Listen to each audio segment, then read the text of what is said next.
हे WhatsApp everybody, कैसे हैं आप सभी। मेरा नाम है रुद्रादित्य एंड ये है सैमसंग गैलेक्सी Z फ्लिप का फर्स्ट इंप्रेशन। एंड मैंने यहाँ पे फ़ोन को 2 से 3 घंटे यूज़ किया एंड उसके बाद का एक्सपीरियंस आज मैं इस वीडियो में शेयर करने वाला हूँ। एंड लास्ट ईयर सैमसंग ने सैमसंग गैलेक्सी फोल्ड लॉन्च किया था एंड इस साल हमें यहाँ पे सैमसंग गैलेक्सी Z फ्लिप देखने के लिए मिल रहा है। So without wasting any time let's get started. पहले गाइस, यहाँ पे अगर नाम से बात करें तो यहाँ पे V फ्लिप नाम रहता है इंस्टीट्यूट ऑफ Z फ्लिप, तो वो ज़्यादा सूट करता है। वेल, फर्स्ट थिंग फर्स्ट, यहाँ पे आपको एक ह्यूज 6.7 इंच का डायनेमिक एमोलेड डिस्प्ले देखने के लिए मिलता है विथ HDR10+ सर्टिफाइड।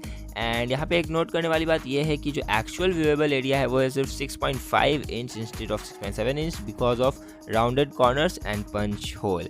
एंड यहाँ पे आपको Samsung ultra thin glass technology देखने के लिए मिलता है, जिसकी मदद से यहाँ पे आप एक ग्लास डिस्प्ले को फोल्ड कर सकते हैं। एंड यहाँ पे आपको सैमसंग गैलेक्सी Z फ्लिप उसके फॉर्म में एक आपको यहाँ पे फ़ोन देखने के लिए मिल रहा है, जहाँ पे आप एक्चुअल ग्लास को फोल्ड कर सकते हैं।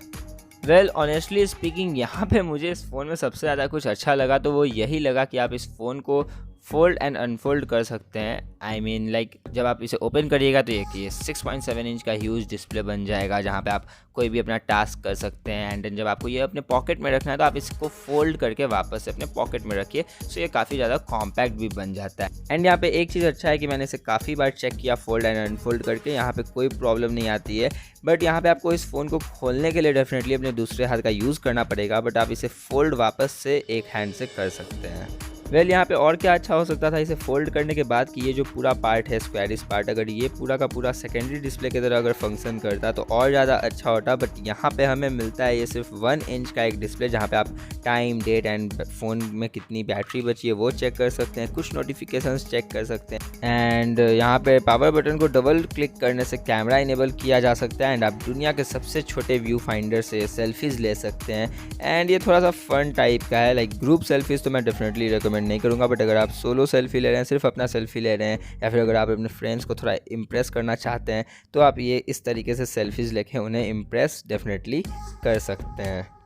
अगर हम बात करें इसके ओवरव्यू की तो आपको सामने 1 inch tiny display with flash and dual camera देखने के लिए मिलता है। इधर आपको अगर देखें तो सिम ट्रे देखने के लिए मिल जाता है। एंड फ़ोन के राइट साइड में यहाँ पे आपको पावर लॉक जो कि फिंगरप्रिंट स्कैनर का भी काम करता है एंड वॉल्यूम रॉकर मिलता है। नीचे में टाइप C मिलती है। एंड एक और चीज़ बात नोट करने वाली बात वो ये है कि यहाँ पे आपको सिर्फ सिंगल सिम मिलता है एंड दूसरा है जो ई सिम यहाँ पे सपोर्ट करता है ये phone. And definitely no doubt कि ये फ़ोन फोल्ड करने के बाद काफ़ी क्यूट एंड काफ़ी ज़्यादा सुंदर लगता है। वेल गाइस, हमने फ़ोन के फोल्डिंग फैक्टर की तो बात की, बट उसका क्रेडिट किसको जाता है तो वो है यहाँ पे इसके हाइड अवे हिंज को, जहाँ पे आप उसकी मदद से इस फ़ोन को फोल्ड कर सकते हैं। एंड यहाँ पे आपको फ्री स्टॉप एंगल मिलता है। इट मीन्स कि आप इसे किसी भी एंगल में फोल्ड करके रख सकते हैं एंड आप इसे फ्लैट सरफेस पे रख के एज अ मिनी लैपटॉप भी यूज़ कर सकते हैं। एंड इसका हिंज यहाँ पे काफ़ी अच्छे से डिज़ाइन किया गया है। यहाँ पे आपको अंदर में protective layer, extra protective layer as a brush कुछ ऐसा भी मिलता है, जहाँ पे डस्ट वगैरह इस हिंज में नहीं जाएगा।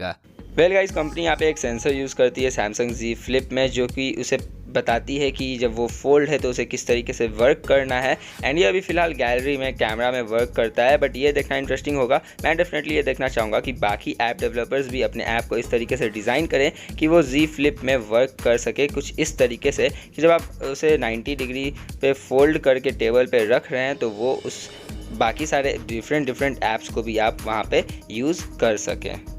बट यहाँ पे अगर आपको हिंज देखने के लिए मिल रहा है तो डेफिनेटली क्रीज भी देखने के लिए मिलेगा एंड ये काफ़ी नोटिसेबल है, काफ़ी विजिबल है। जैसा कि आप देख सकते हैं ये जो लाइट रिफ्लेक्ट हो रहा है, अभी मैं जानबूझ के इस तरीके से इसको किया हूँ, वो पार्ट है यहाँ पे गाइस क्रीज का है। डेफिनेटली जब वहाँ से आप स्क्रॉल करते हैं या फिर उस पार्ट को टच करते हैं सो वो डेफिनेटली फील होता है, काफ़ी ज़्यादा फील होता है। एंड बट मैं एक चीज़ सोचता हूँ कि अगर हम प्रैक्टिकली देखें तो हम स्क्रॉल डेफिनेटली इतने बड़े डिस्प्ले पे नीचे से ही करेंगे। सो जनरली स्क्रॉलिंग के टाइम हम उस क्रीज को उतना टच नहीं करेंगे, बट डेफिनेटली ज़्यादा यूज़ करने पे आप कभी कभार उस क्रीज को भी टच करेंगे स्क्रॉलिंग में या फिर किसी भी लाइक नॉर्मल फ़ोन को यूज़ करते टाइम। सो या डेफिनेटली वहाँ पे वो जो क्रीज है उसका इफ़ेक्ट पड़ता है।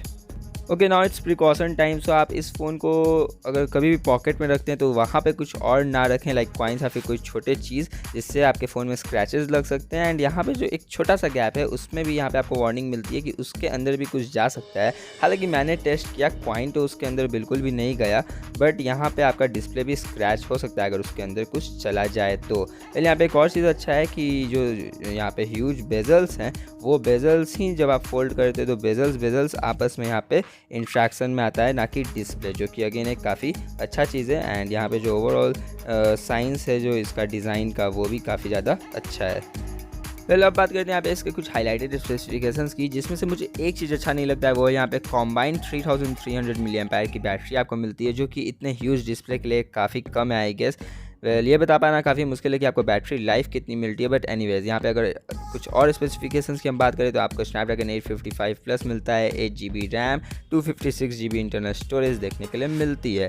एंड डेफिनेटली ये फ़ोन सब के लिए नहीं है, मे बी कोई टेक इंथुजियास्ट जिनको एक न्यू फ़ोन चाहिए जो एक काफ़ी यूनिक कॉन्सेप्ट के साथ आया है, उनके लिए ये फ़ोन एक काफ़ी अच्छा ऑप्शन है। Overall it's a great innovation by Samsung, हम ऐसा कह सकते हैं।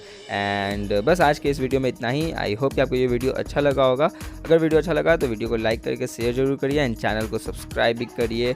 More updates for exciting updates, and या डेफिनेटली अपने फ्रेंड्स के साथ शेयर करिए। हम बहुत जल्दी एक और न्यू एक्साइटिंग वीडियो में मिलेंगे। Until then bye, take care.